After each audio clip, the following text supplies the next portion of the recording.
Welcome to another episode of the Expert Digital AI podcast, where we deep dive into articles, books, and blog posts by Rick Spair.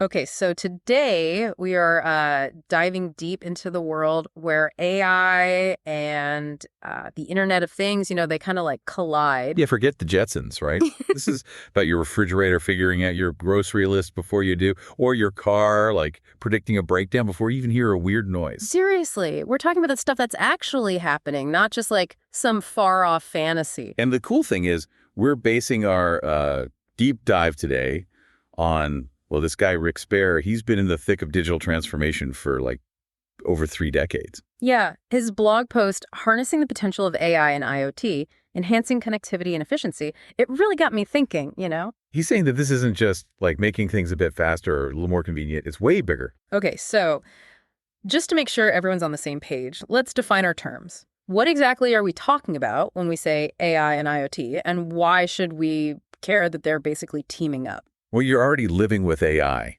recommending what to watch next, and the Internet of Things, the IoT, connecting all your devices, right? Right. So think about AI as giving machines a brain to learn and make decisions. And the Internet of Things, that's like giving these machines a nervous system so they can all connect and talk to each other and to the Internet. But the real magic happens when you put those two things together. Exactly. It's not just about collecting tons of data. It's about what we can do with it when machines can actually use it to learn. It's like, imagine a world where your thermostat doesn't just change the temperature. It actually learns what temperature you like at different times of day, anticipates when you'll be home, maybe even talks to your smart blinds to save energy. Yeah. Spair actually points out that AI can analyze all that to help save you money on your electricity bill. That's a pretty smart home. That's just one example, and it gets even more interesting when you think about this technology being used on a much larger scale.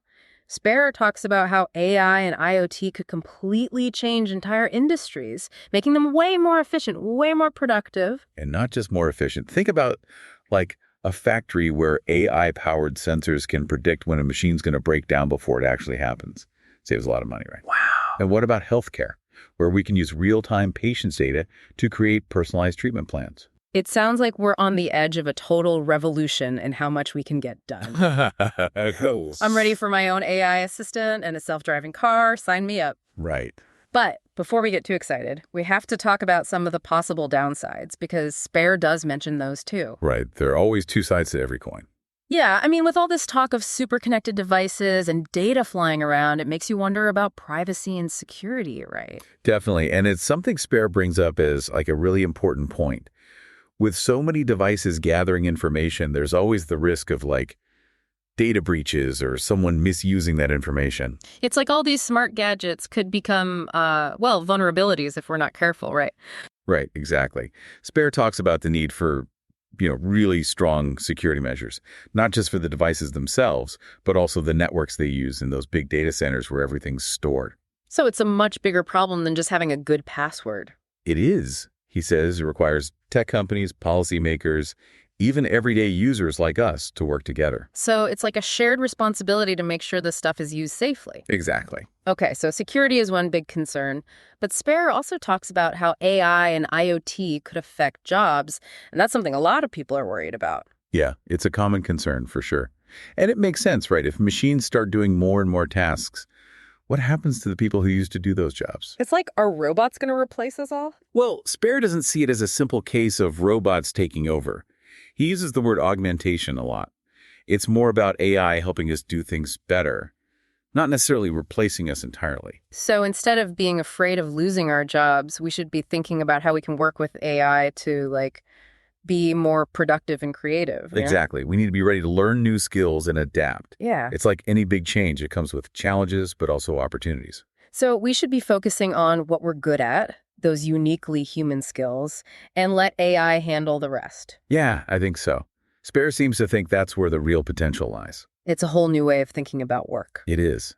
And speaking of new ways of thinking, Spair also talks about some really cool trends in AI and IoT that are happening right now. Oh, yeah, like what? One that really stood out to me was this thing called edge computing. Edge computing. You know how right now your smart speaker has to send every little request to the cloud for processing? Right. Well, edge computing basically puts that processing power right there on the device itself. So instead of sending a request and waiting, it just does it instantly. Pretty much. It's way faster, more efficient, and it opens up all sorts of possibilities, especially for things that need super fast responses, Yeah. like self-driving cars. That's amazing. It sounds like something out of a movie. I know, right? Yeah. And that's just one example. So edge computing is like giving these devices their own brains. Yeah, exactly. Instead of relying on the cloud for everything, they can make decisions and take actions much faster, more efficiently. It's mind-blowing when you think about all the possibilities, but like we've been saying, there are like always these big what-ifs that come with new tech. You're right. We can't just focus on the cool factor and ignore the bigger picture. This stuff is going to have a huge impact on our lives, on society. So how do we make sure it's a positive impact? Like, how do we make sure AI and IoT are used for good, to actually help people? That's the big question everyone's asking, and Spair doesn't pretend to have all the answers. Right. But he talks about the importance of, like, having open conversations, between the people creating this technology, the people making the rules about it, and, well, all of us who are going to be using it. It's like we need to set some ground rules for how this stuff works, right? Make sure everyone's on the same page and that it actually benefits society. Yeah, exactly. He also talks about ethics, making sure AI is developed and used responsibly. And that's something we really need to think about. Like, how do we build these systems so they're fair, so they don't have built-in biases? Because if the AI is making decisions based on biased data, then the problems just get amplified, right? Exactly. That's a really important point. We have to be aware of those biases and try to correct them as much as possible. So it sounds like there's a lot of work to do, but also a huge opportunity to really get this right. Definitely. It's like we're standing at the edge of something brand new, and it's up to us to decide what it's going to look like. It's not about being afraid of the technology. It's about shaping how we want it to shape our lives. I love that. We're not just along for the ride. We have a say in where this goes. And I think that's the biggest takeaway from our deep dive today. It's not about picking sides, saying AI is good or bad, or IoT is the future, or whatever. It's about being informed, asking questions, and being part of the conversation. It's about understanding the potential benefits and the risks, and then working together to create the kind of future we want to see. Well said. And on that note, we're going to wrap things up. We've covered a lot of ground today, from those smart fridges that order your groceries to the future of work and everything in between. It's a lot to process, but hopefully you've learned something new today about the fascinating world of AI and IoT and how it's all connected. And most importantly, we hope we've inspired you to keep learning, keep asking questions, and stay engaged in this ever-changing technological landscape. Thanks for joining us on this deep dive, and we'll see you next time.